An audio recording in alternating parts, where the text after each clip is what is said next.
Bharat vaccine बनाने का power house है। दुनिया की 60% वैक्सीन भारत में बनती है, लेकिन वैक्सीन बनाने और उसे हर देशवासी तक पहुंचाने में फर्क है।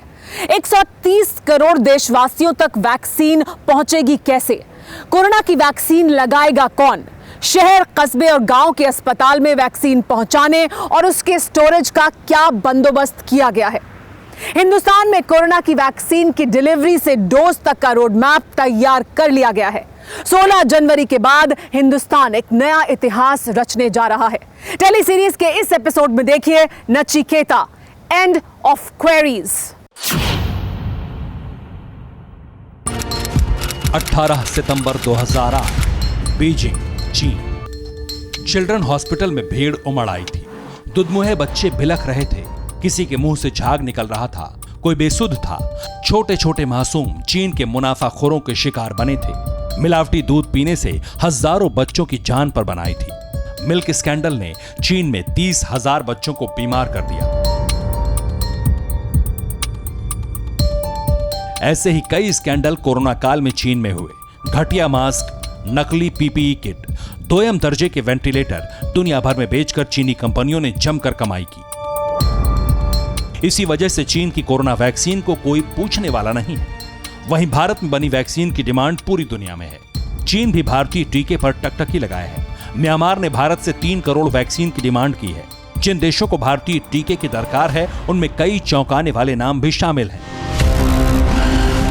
बांग्लादेश, श्रीलंका, नेपाल, भूटान, मालदीव, ब्राजील, मैक्सिको और अफगानिस्तान जैसे देश भारत की बनाई वैक्सीन को लेने की कोशिश में हैं। भारतीय वैक्सीन पर भरोसे की कई वजह हैं। अब तक जितने भी विदेशी कोरोना टीके बने, उनमें कुछ न कुछ खोट है। रूस ने सबसे पहले कोरोना वैक्सीन बनाने का दावा किया। रूस की वैक्सीन स्पुतनिक 5 के ट्रायल में जल्दबाजी की गई, इसलिए रूसी वैक्सीन पर दुनिया में किसी को भरोसा नहीं हुआ। वहीं वैक्सीन की रेस में शामिल कई और देशों को निराशा हाथ लगी। मेड इन अमेरिका वैक्सीन के साइड इफेक्ट के दावे दुनिया के कई देशों से सामने आ रहे हैं। अमेरिकी कंपनी फाइजर की वैक्सीन डोज के बाद पुर्तगाल में नर्स की मौत का दावा किया गया। फाइजर की वैक्सीन के साइड इफेक्ट का एक केस मैक्सिको में मिला, जहां टीका लगने के बाद महिला गंभीर रूप से बीमार हो गई। सबसे ताकतवर, सक्षम और सुविधाओं से लैस देशों की वैक्सीन का यह हाल हुआ। चीन जैसे मक्कार मुल्क की वैक्सीन पर तो किसी को यकीन ही नहीं। चीनी टीका चाइनीज सामान की तरह नकली निकला। बाकी वैक्सीन को सुरक्षित रखने, उनकी डिलीवरी और स्टोरेज की समस्याएं हैं, जबकि मेड इन इंडिया टीका के साथ शर्तें नहीं हैं। भारत में वैक्सीनेशन प्रोग्राम का रोड मैप तैयार है। भारत में सबसे पहले वैक्सीन डॉक्टर, नर्स, पैरामेडिकल और स्वास्थ्य कर्मियों को लगेगी। कोरोना टीका की ये डोज 1 करोड़ के करीब है। दूसरे चरण में कोरोना टीका 2 करोड़ फ्रंटलाइन वर्कर्स यानी पुलिसकर्मियों, पैरामिलिट्री फोर्सेस, फौज, सैनिटाइजेशन वर्कर्स को लगेगा।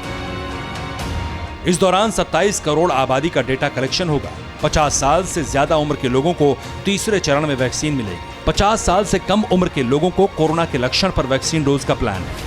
4 बड़े cold storage centre Karnal, Mumbai, Chennai और कोलकाता से पूरे देश में वैक्सीन की सप्लाई होगी। लोकल कोल्ड स्टोरेज से वैक्सीन को हेल्थ सेंटर और अस्पताल तक भेजा जाएगा, जहां पहचान पत्र दिखाने के बाद कोरोना वैक्सीन की डोज हर हिंदुस्तानी लेगा।